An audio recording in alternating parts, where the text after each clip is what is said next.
Hey Gear Seekers, I'm Nick. This is the absolute last time that we're going to be doing a video about the NZXT H1. And I've said this about 10 times before in about 10 other videos that we've done on this case. Now, the reason why I'm making this video at all is in the video that we did where we showed you the new riser cable, it actually came out after that. That wasn't quite the whole story with the new riser cable. So, okay, I just realized that when I was editing this, I look like an absolute zombie. That's because I went skateboarding for 6 hours and then decided to make this video, so I just look like I'm half asleep, so I'm apologizing for looking like a zombie. Anyway, back to the video.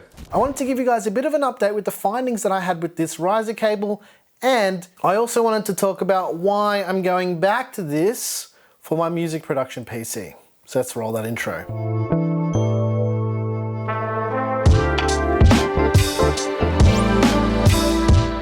Sometime last week or the week before, I can't quite remember when it was that we made the video, I showed you guys how to replace that riser cable. We got a couple comments about people saying that the riser cable that we received is different to the replacement that they received, which I thought was quite strange because I thought NZXT was going to be shipping out the same type of riser cable to everyone. But it turns out there's two versions. So there's nothing that I can personally do about that. They just shipped us this version. It also came out in the comments that people were saying that the riser cable that we got, based on what they saw on other places on the internet, is that it was also PCIe 4 capable, which from testing this one, I found it to be the case. So if you do receive the one that we received here, and you can check out the video that we did in the top right hand corner about replacing the riser cable, that is the one that actually works with PCIe Gen 4 from our testing. That's not to say that it's going to be the same for every single one, but ours in particular did. So if you do have one that's the same as ours, or you did receive the one that's the same as ours, please test it and let us know in the comments down below.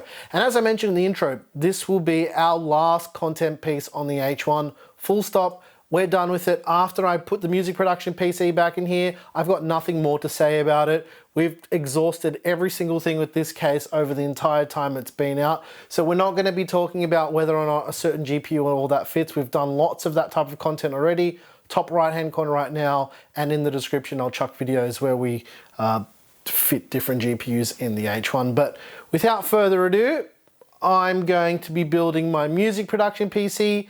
If you look back at the Ice Cube build, I said that I was going to keep that PC together because that motherboard had Thunderbolt.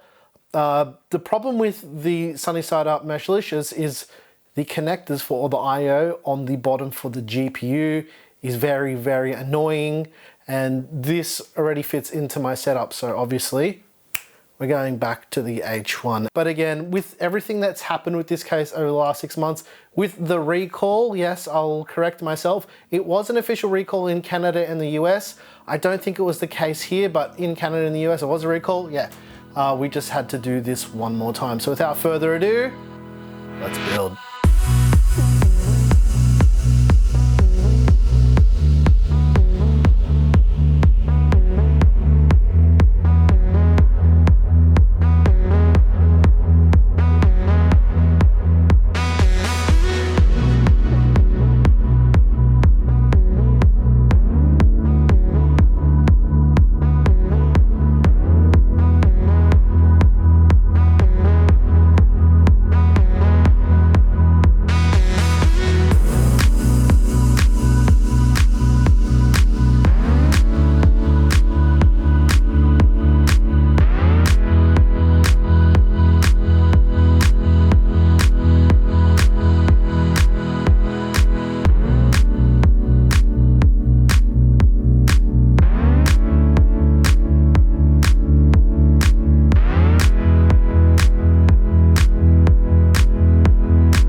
ladies and gents, I hope you enjoyed our last ever video with the NZXT H1. And again, I know I've said this like heaps and heaps of times on our H1 video. This really is the last time we're ever going to do anything video related on the H1 again, because I'm just done with it. Because after just months of, you know, everything coming out about the recall and everything, I just don't think it's worth talking about anymore.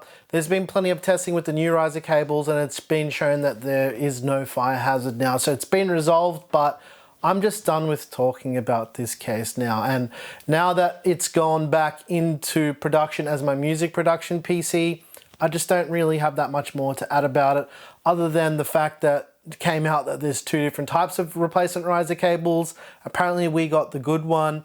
From what I've heard in Australia from other people who've bought this in Australia, they've actually received the same one as us. So it might be region dependent based on wherever you live. You might get a different riser cable based on that, based on the shipments that have arrived in your region and whatnot. I don't quite know how they're doing it, but from all the Aussies that I've spoken to who've got replacements, this is the one that they've got as well. And as I did mention, based on what other people have said and the testing that I've done with this cable already, it is PCIe Gen 4, although not sure if it's PCIe Gen 4 compliant or whatever it is that they're calling it, but this one in particular does work with PCIe Gen 4. So it's worth testing if you've got the same one as this. Please let us know in the comments as well, because yeah, I'm just curious to see if people are actually receiving the same one as this. Okay, anyway, let's quickly chat about the parts. The parts are basically the same as the Ice Cube build. Well, not really the same, but the CPU and the motherboard is. The CPU is the Intel Core i5-11600K. The reason why I went with this is because it was already on the motherboard when I pulled it out of the Ice Cube, and it's similar to the CPU that I had in my music production PC already. I had the 10400 and I was like, you know, the 11600, a little bit of a boost, whatever. I'll just use it because it's already on the board. It's the same RAM as I had before in the music production PC, 32 gigs of Corsair Vengeance at 3200 megahertz. I pulled it out of that PC and put it on this one to use again, so I didn't have to go through that whole process. The motherboard is the Gigabyte Z590i Vision D. The reason why I use this board again is I mentioned it in the Ice Cube build that I wanted to do some Thunderbolt testing with audio interfaces in Windows, and this system, because it's my music production PC, I figured why not use a PC that I'm actually going to use to test all that stuff? So that's why I'm going to go ahead and use this for all of that testing. There will be videos coming out soon. I just need to save up a little bit of money and buy a new audio interface, because Thunderbolt interfaces are very, very expensive and I can't afford to buy one right now. So I've just got to wait till I can, and then I'm going to buy it, and I'm going to test it, I'm going to do all of the things. So yeah. Storage on this one is a little bit different to how I had it set up on my music production PC before. I had two NVMe M.2s in that machine. I've got a single 2TB one in this. I cloned the Windows install from the other PC so I can transition between the two, although I just chucked some random RAM I had in the other one for now to transition across to, make it all work so I don't have to fluff about too much. And last but not least, the GPU is the MSI Gaming X RTX 3060. And that's basically all the parts, everything. I'll put a PC part picker list down below in the description. And if you know anything about the H1, and I'll just say it again, it comes with everything installed already. And despite all of the issues that people have had with this case and the riser cable and whatnot, the price I still think is not too bad for what you're getting. You're getting a 650 watt power supply, you're getting a replacement riser cable, and you're getting a cooler all built into the case. So overall, the H1's not terrible, but I can't recommend it anymore because of the issues that they've had. And they really marketed the H1 to people who wanted to get into PC building, but they didn't want to make it too complicated, and people who wanted small form factor and they didn't want it to be too complicated, but now they made it more complicated by not QAing the riser cable in the first place. So yeah, if you've got the nylon screws, like I said, let us know if you've got a riser cable on the way, and let us know your results, and let us know which riser cable you got, because I'd like to hear from you guys. I am actually quite interested to see what the end of this whole saga is going to be like.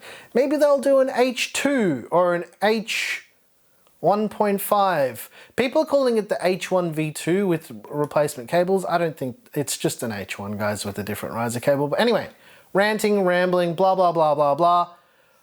If you liked the video, you know what to do, hit the like button. Want to go early access to videos like this one, head on over to Floatplane. Once again, thank you so very much for watching. I'm your boy Nick with Gear Seekers. You peek, we seek. And this really is the last time you're going to be seeing a video about the H1 on the channel. I'm done with it because I'm just going to let it sit as my music production PC from now on. Guys, the main reason why I wanted to use this again is just the size. I can fit this in a corner anywhere. It doesn't take up any space, doesn't make any noise. It's quiet and it does exactly what I need it to do. But again, I've got to really drill this in. I am not recommending this case anymore. Do not buy the H1. It's just it's a debacle.